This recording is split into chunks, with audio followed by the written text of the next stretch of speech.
गोवर्धन पूजा बड़े ही धूमधाम से कई स्थानों पर मनाया गया। खबर गोंडा जिले से है, जहां दीपावली के दूसरे दिन आज शनिवार को गोवर्धन पूजा बड़े धूमधाम से कई स्थानों पर मनाया गया। गोंडा की डीएम नेहा शर्मा ने झंझरी ब्लॉक के ग्राम सभा हरिपुर बने गौशाला में गोवर्धन पूजा के अवसर पर गौ माता की पूजा अर्चना डीएम अन्य अधिकारियों के साथ की। गाय को खिलाया गया फल और अनाज।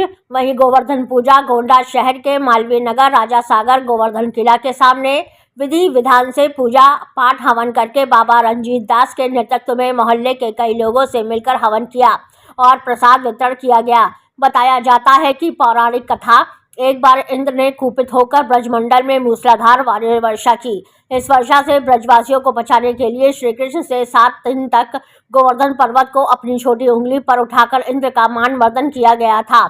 उस पर्वत के नीचे 7 दिन तक सभी प्राणियों के साथ ही गोप गोपिकाएं उसकी छाया में सुखपूर्वक रहे। फिर ब्रह्मा जी ने इंद्र को बताया कि पृथ्वी पर विष्णु ने श्री कृष्ण के रूप में जन्म ले लिया है, उनसे बैर लेना उचित नहीं है। यह जानकर इंद्रदेव ने भगवान श्री कृष्ण से क्षमा याचना की। भगवान श्री कृष्ण ने 7वें दिन गोवर्धन पर्वत को नीचे रखा और हर वर्ष दीपावली के दूसरे दिन गोवर्धन पूजा मनाया जाता है। इस मौके पर सूरत देवराज, अवधेश कुमार गुरुजी, शिव प्रसाद तिवारी, कृष्णदास, अश्विनी सिंह श्रीवास्तव, राम शरण कश्यप, आदर्श कश्यप, शेषपाल, प्यारेलाल आदि लोग रहे मौजूद। गोवर्धन पूजा को लेकर सूरज देवराज शास्त्री ने की मीडिया से खास बात। गोंडा से राम नारायण जायसवाल की खास रिपोर्ट। सूरज देवराज जो है यहाँ का आचार्य हूँ, ललित बाबा जी के यहाँ का, और मुझे कम से कम 4-5 साल हो गया यहाँ पे पूजा कराते। इससे पहले आदरणीय हमारे तिवारी जी 1984 से यहाँ पूजा हो रहा है, लोग बता रहे हैं, लेकिन मुझे यहाँ 4 जो हुए हैं वर्ष। और यह गोवर्धन पर्वत महाराजा गुलाम सिंह के द्वारा ये शायद है बनाया गया है, लोग बताते हैं ऐसा। मान सिंह के पिताजी का नाम है गुलाम सिंह, गुमान सिंह, उनके माध्यम से बनाया गया। और उसके बाद से 1984 से लोग बताते हैं कि यहाँ पूजा गोवर्धन पूजा हो रहा है। गोवर्धन पूजा का एक अलग महत्व है, भगवान कृष्ण का लीला है, मान मर्दन को लेकर के लीला है।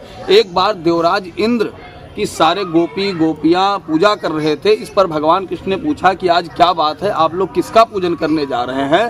तो जो है वहाँ के गोपियाँ ने बताया, तो भगवान कृष्ण ने कहा कि अगर ऐसा है, मेघ के कारण आप अगर देवराज इंद्र की पूजा कर रहे हैं तो आज से गोवर्धन पूजा कीजिए, क्योंकि उनसे गौचारा मिलता है, उनसे फसल मिलते हैं। तो उन्होंने कहा कि जो है ठीक है, उन्होंने मान लिया। इस पर देवराज को नाराजगी हुई और देवराज ने मेघ को आदेश दिया और 7 दिवस तक मेघ यानी बरसात होती रही, मूसलाधार बारिश हुआ, जिस पर गोपियाँ वहाँ के लोगों ने कहा कि जो है हमने आपका कहना माना और मान करके हमने पूजा किया, जिस कारण से देवराज इंद्र नाराज हो गए। अब बताइए हम क्या करें? तो भगवान कृष्ण ने कहा चलिए हम गोवर्धन की शरण में चलते हैं। और भगवान कृष्ण सभी ग्वाल बालों को तराई क्षेत्र में ले जा करके गिरवर को गोवर्धन पर्वत को उठाते हैं और अपनी कानी उंगली से जो उठाने के बाद में सभी को शरण देते हैं। और उधर देवराज इंद्र को होता है कि मेरा अपमान है,